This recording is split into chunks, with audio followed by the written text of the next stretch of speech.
नमस्कार, मैं पिंकी अग्रवाल। अक्षर ज्योतिष में आपका स्वागत है। इस चैनल पे हम ज्योतिष को जानने की कोशिश कर रहे हैं कि ज्योतिष है क्या। दरअसल हर किसी को अपना भविष्य जानने की जिज्ञासा होती है और उसी जिज्ञासा को शांत करने के लिए हम इस विषय को पढ़ने की कोशिश कर रहे हैं। इसको पढ़ेंगे आप, इसको सुनेंगे वीडियो को, तो आप खुद अपनी राशि जान पाएंगे कि आपकी राशि कौन सी है और आपको किस राशि से देखना है। राशियों के बारे में हर मैगजीन पेपर में आता रहता है, लेकिन हम कई बार यही नहीं डिसाइड कर पाते कि हमारी राशि कौन सी है। तो आज हम पढ़ेंगे राशियों के बारे में। तो चलिए शुरू करते हैं। राशियों को लेते हैं हम।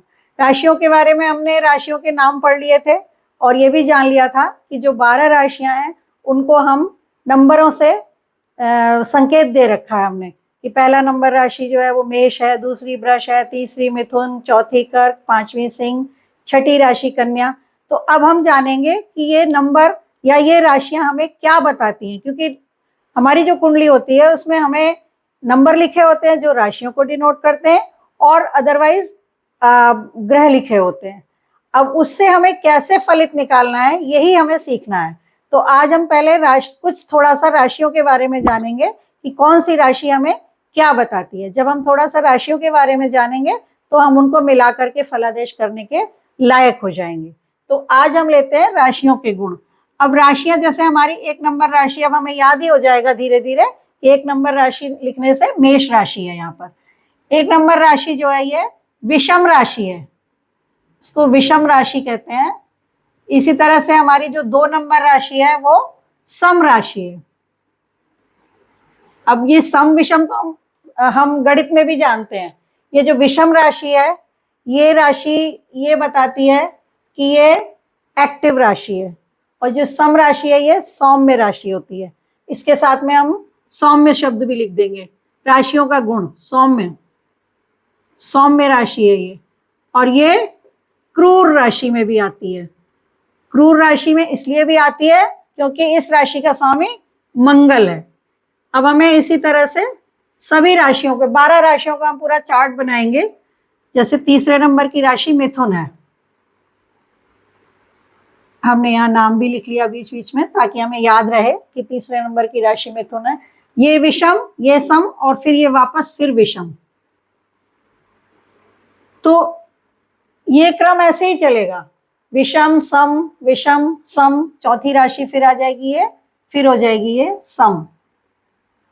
सम राशियों को सौम्य राशियां माना गया है। जो भी सम राशियां वही हैं जो 2 नंबर से कटने वाली राशियां, दूसरी, चौथी, छठी राशि, 8वीं राशि, 10वीं राशि और 12वीं राशि, इसमें आ जाएंगी सम राशियां। ये ज्यादातर सौम्य है।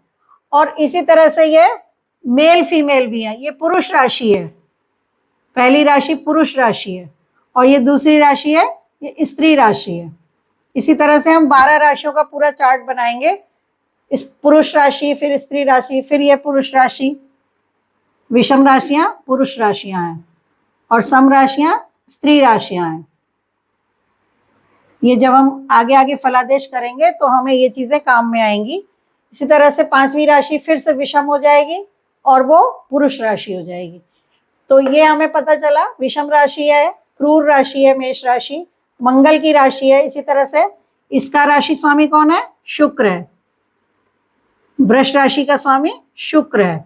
मिथुन राशि का स्वामी बुध है। ये हम पिछले चैप्टर में भी पढ़ चुके हैं, इसलिए इसको हम ज्यादा डिटेल में नहीं जाएंगे। ठीक है। अब इसके अलावा ये जो मेष राशि है, मेष राशि है ये मेष राशि। मेष राशि जो मेष जो है ये मेढ़ा होता है। ये चतुष्पाद राशि है। चतुष्पाद, चतुष्पाद का मायना होता है कि 4 पैर वाली, यानी कि ये जानवर वाली राशि है, जानवर जैसी राशि है ये चतुष्पाद। इसी तरह से जो वृष राशि है ये भी बैल की राशि है। तो बैल, बैल कैसा है? बैल जो है, बैल है इसका चिन्ह जो है, और ये जो बैल चिन्ह है ना ये भी चतुष्पाद है। चतुष्पाद ये भी 4 पैर वाला। ठीक। और मिथुन राशि जो है ये राशि द्विपाद आती है। क्यों? क्योंकि ये जो मिथुन राशि है ये जोड़ा है, मेल फीमेल का जोड़ा, एक पुरुष और एक स्त्री का जोड़ा मिथुन राशि, इसको द्विपाद राशि में लिया जाता है। ये 2 पैर वाली राशि ली जाती है। इसी तरह से जो एक कर्क राशि है ये कीट राशि है, कीड़े की, क्योंकि ये कर्क है। कर्क यानी कैंसर, कैंसर यानी केकड़ा, केकड़ा। अब ये राशि जो है ये बिल्कुल एकदम अलग है। इस तरह से हम आगे भी जाएंगे, ठीक है। अभी हमने 4 राशियों को लिया। अब ये चतुष्पाद राशि, ये भी चतुष्पाद राशि, ये द्विपाद राशि और ये कीट राशि।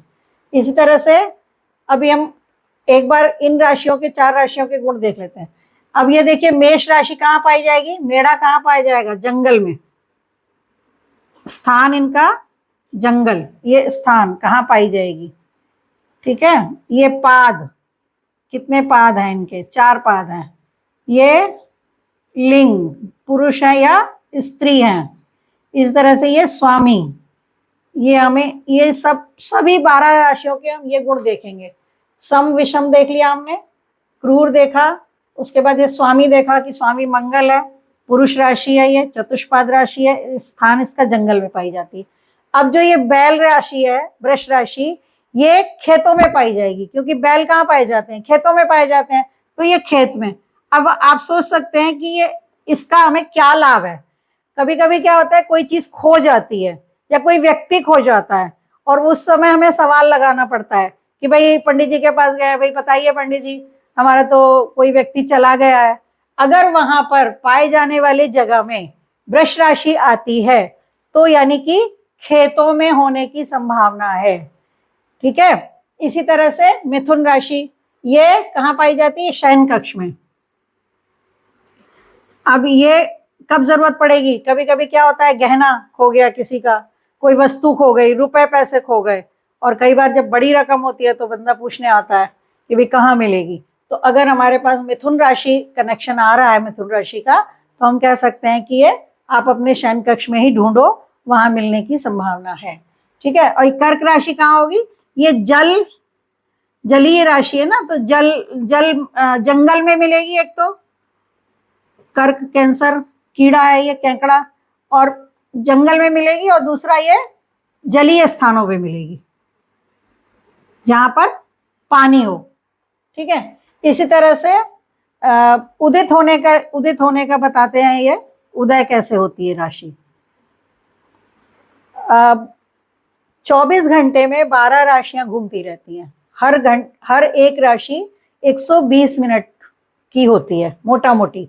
कभी कभी 120 मिनट से 2-1 मिनट कम भी होते हैं, कभी कभी 120 में 2-4 मिनट ज्यादा भी हो जाते हैं। लेकिन एक रफ आइडिया अगर आप देखना चाहें तो 2 घंटे की एक राशि होती है। तो हर 2 घंटे पे राशि बदलती है, ठीक है।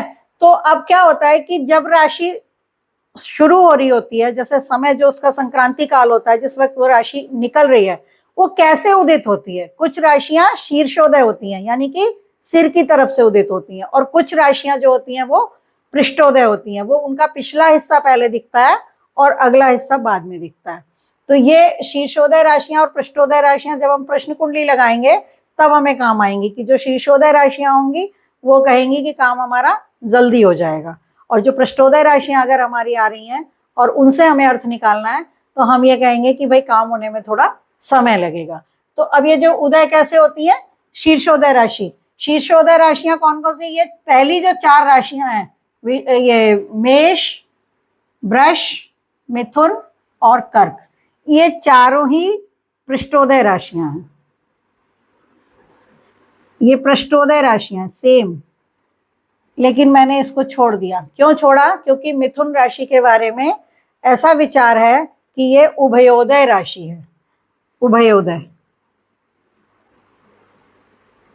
है, ये पूरी एक साथ ही निकलती है, इसलिए इसको। लेकिन हमने क्यों कहा था कि ये चारों राशियां पृष्ठोदय राशियां हैं, इसलिए कहा था क्योंकि कोई तो हमें रूल बनाना पड़ेगा ना समझने के लिए, याद करने के लिए, ताकि हमें याद रहे, जब जरूरत पड़े तो हमें याद आ जाए कि भाई कौन सी राशि हमारी कैसी है। तो उसके लिए तो आप अगर ध्यान रखना चाहते हैं तो आप फिंगर पे भी आपको याद रहेगा, मेष, वृष, मिथुन, कर्क। अगर हमने अपने फिंगर में डाल लिया तो मेष, वृष, मिथुन, कर्क, इसमें मिथुन को हम बाद में छोड़ देंगे, मेष, वृष और कर्क, ये तीन चार राशियां पहले की पृष्ठोदय राशियां। उसके बाद जो अगली चार राशियां हैं, सिंह, कन्या, तुला और वृश्चिक, वो शीर्षोदय राशियां हैं। और उसके बाद फिर दो पृष्ठोदय और दो शीर्षोदय। ये रूल बनाने के लिए हमने बोला एक बार की कि ये चार राशियां, आप इनको चारों को एक बार की याद कर सकते हैं कि चारों पृष्ठोदय। हालांकि इसमें मिथुन राशि को उभयोदय माना गया है। ठीक है, तो ये इस तरह से, इसी तरह से राशियों से हमें पुरुषार्थ पता चलते हैं। जैसे कि धर्म, अर्थ, काम और मोक्ष।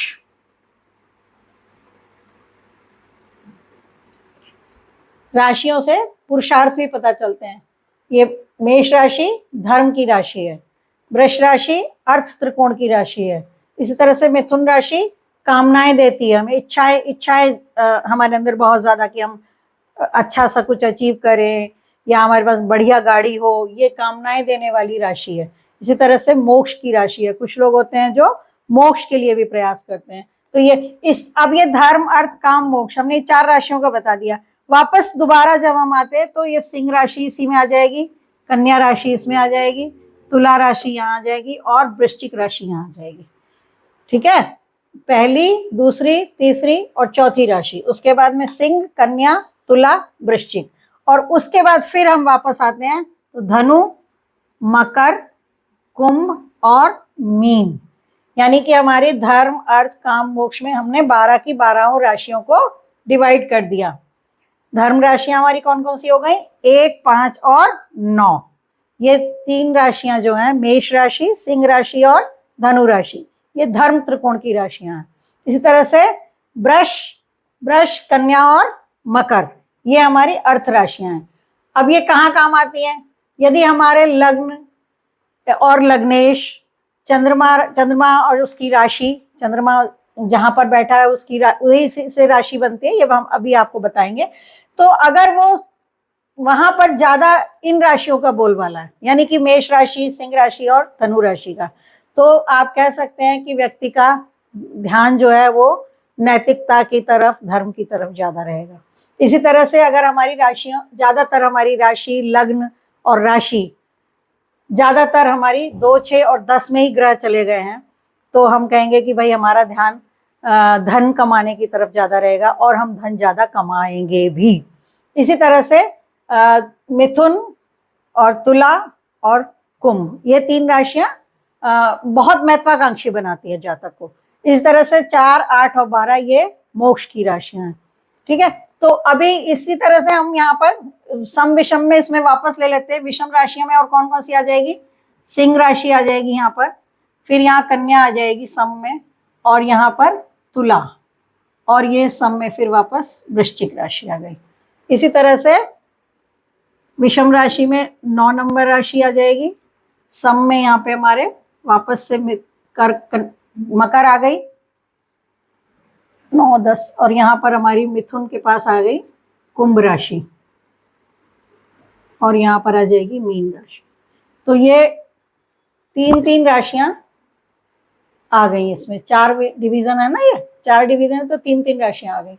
इसी तरह से क्रूर राशियों में यही राशियां क्रूर रहेंगी, और सौम्य राशियां यही सौम्य राशियां रहेंगी। ठीक है, तो अब यहाँ तक हमें पता चल गया। पाए जाने का स्थान भी हम देख रहे थे, उसको भी हम आगे देखते हैं। इसको हम थोड़ा इरेज कर लेते हैं यहाँ पर।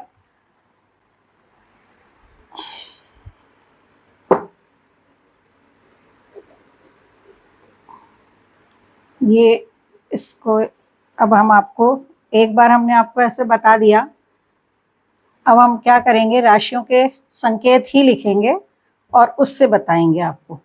जैसे कि इसको भी पूरा इरेज कर लेते हैं।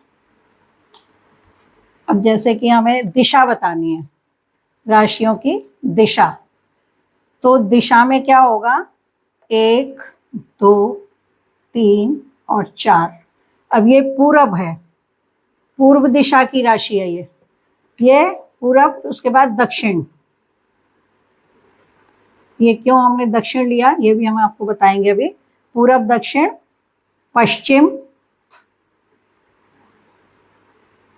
और फिर उत्तर।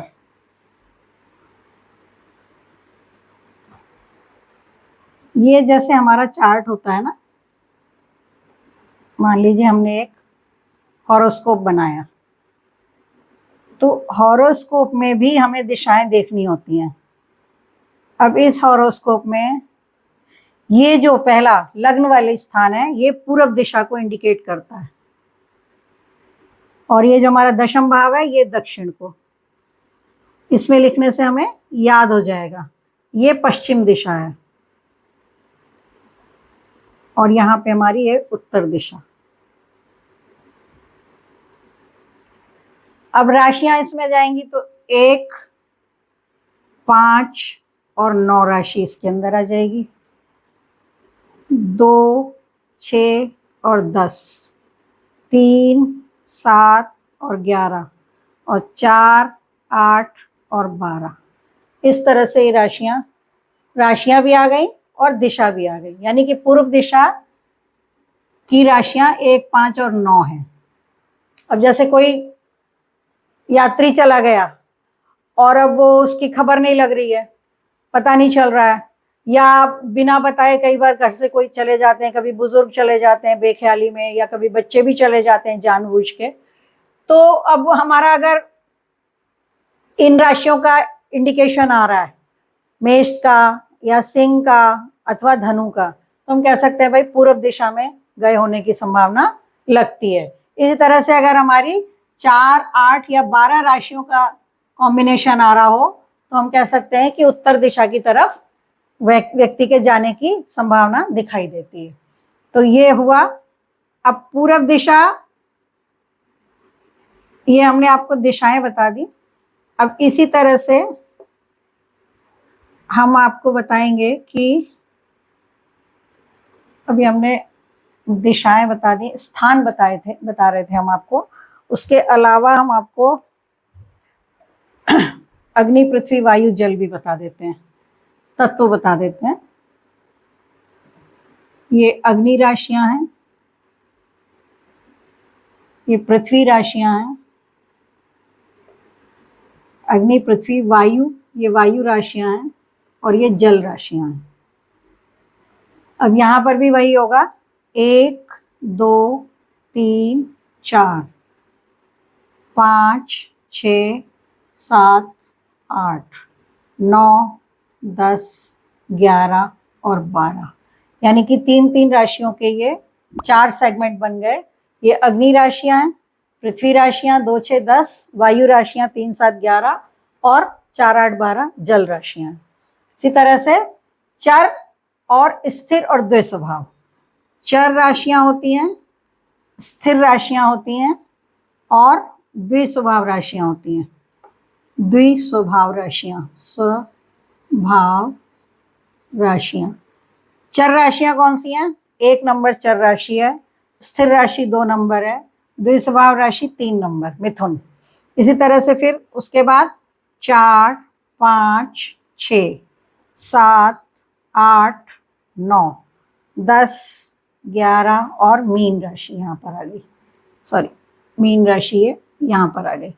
अब ये जो 1, 4, 7, 10 राशियां हैं, ये चर राशियां हैं। चर राशियां मतलब चलायमान रहती हैं, मूवमेंट। आपने देखा होगा कुछ लोगों के बहुत ट्रांसफर होते हैं, या वो बार बार घर बदलते हैं, या उनका बार बार जॉब चेंज हो जाता है। तो जिन लोगों की कुंडली में प्रमुख ग्रह कौन होते हैं? हमारा लग्न का मालिक होता है, हमारा राशि का मालिक होता है, या हमारा कर्म क्षेत्र का मालिक होता है, या हमारा भाग्य का मालिक होता है। जो मेन प्लैनेट्स हैं हमारे, अगर वो चर राशियों में है, मूवमेंट वाली राशि, जैसे कहते हैं ना कि ये जो मिलिट्री के लोग हैं बहुत ट्रांसफर होते हैं, सीआरपीएफ के लोग होते हैं हर 2-2.5 साल बाद ट्रांसफर होते हैं, तो देखने में आएगा कि उनके अधिकतर ग्रह चर मूवेबल राशि में होंगे। और स्थिर राशि में जिन लोगों के ग्रह हो जाते हैं, लग्न हो गई, लग्नेश हो गया, राशि हो गई, राशिश हो गई, कर्म क्षेत्र का मालिक हो गया यानी कि कर्मेश हो गया, और भाग्य स्थान का मालिक यानी भाग्येश हो गया। अगर ये प्लैनेट हमारे स्थिर राशियों में चले जाते हैं तो कभी बहुत ही कम वो लोग चेंज जल्दी लेंगे नहीं। कई बार क्या होगा, 15-15, 20-20 साल तक एक ही जगह जॉब करते रहेंगे, एक ही जगह काम करते रहेंगे, एक ही मकान में रहते रहेंगे। तो ये वहां पर हमें पता चलता है, और ये देखने में आया कि ये बात सत्य साबित होती है। इसी तरह से द्विस्वभाव राशि आवागमन की राशि है, मतलब कभी हाँ कभी ना, क्योंकि ये राशि एक्चुअली इन दोनों के बीच में आती है, चर राशि, स्थिर राशि और द्विस्वभाव, क्योंकि इसके बाद फिर चर आ जाएगी ना। यहाँ पे अगर हम 4 नंबर राशि पे आ जाएं तो वापस चर आ जाएगी। तो अब ये द्विस्वभाव राशि स्थिर और चर के बीच में आ गई, ठीक है ना, ये इसके बीच में आ गई। तो अगर ज्यादा भोगांश है तो वो चर की तरफ हो गए। अगर मान लीजिए 30 डिग्री का मतलब एक राशि जो होती है वो 30 डिग्री की होती है, और कोई भी ग्रह होगा वो 30 डिग्री के बीच में ही होगा, 0 डिग्री से 30 डिग्री के बीच में। तो अगर कोई ग्रह हमारा 27 डिग्री या 28 डिग्री का है द्विस्वभाव राशि के अंदर, तो आप क्या कहेंगे कि ये है तो जरूर द्विस्वभाव राशि में, लेकिन ये किधर है, चर की तरफ है, यानी कि इस द्विस्वभाव में होते हुए भी इसका मूवमेंट ज्यादा रहेगा। और अगर इसी राशि के अंदर कोई ग्रह 5 डिग्री का है ना, यानी कि 15 डिग्री की, मान लो हम 15 डिग्री 15 डिग्री के 2 भाग कर लें द्विस्वभाव राशि के, तो जो 15 डिग्री से पहले पहले के अंश हैं वो हम मानेंगे कि स्थिरता की तरफ हैं, और जो 15 डिग्री से 30 डिग्री की तरफ के अंश हैं वो हमारे चर की तरफ माने जाएंगे। तो इसलिए द्विस्वभाव राशियों में दोनों राशियों के गुण होते हैं, मूवमेंट वाले भी और स्थिरता वाले भी। तो ये हमें जरूरत पड़ती है फलादेश में, तो ये इसको भी हमें यहाँ पर लेना है। अब आप देखिए कि ये तरीका है याद करने का, ऐसे अलग अलग हम याद करें कौन सी चर है, कौन सी स्थिर है, कौन सी द्विस्वभाव है, तो मुश्किल होती है, लेकिन एक पैटर्न बना लेंगे तो हमें आसानी से याद हो जाता है कि भाई कौन सी राशि किस क्षेत्र में आती है।